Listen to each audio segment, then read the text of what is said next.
ఈరోజు ప్రభువు సెలవిచ్చిన మాట, మేలుతో నీ హృదయమును తృప్తిపరుస్తున్నాడు. ప్రియ సహోదరి సహోదరులారా, దేవుడు ఈరోజు మనతో సెలవిస్తున్న మాట, మేలుతో నీ హృదయమును తృప్తిపరుస్తున్నాడు అంటున్నాడు.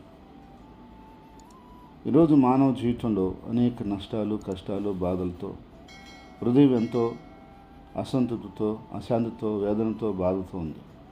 ఒకవేళ ఈరోజు నువ్వు అలాంటి స్థితిలో ఉన్నట్లయితే, ఈ సహోదరి సహోదరుడా, ప్రభు ఈరోజు నీతో స్పష్టంగా తెలియజేస్తున్నమాట, నీకు అన్ని విషయాల్లో మేలు చేసి, సమృద్ధిగా మేలు చేసి, నీకు కావలసినటువంటి ఈవులన్నీ ఇచ్చి, నీకు కావలసిన సహాయం, సంతోషం, సమాధానం, ఆదరణ, మేలు కలగజేసి నీ హృదయాన్ని దేవుడు తృప్తిపరచబోతున్నాడు. నీ హృదయాన్ని ఆనందంతో, సంతోషంతో నింపి సంతృప్తి చేయబోతున్నాడు. ఆమేన్.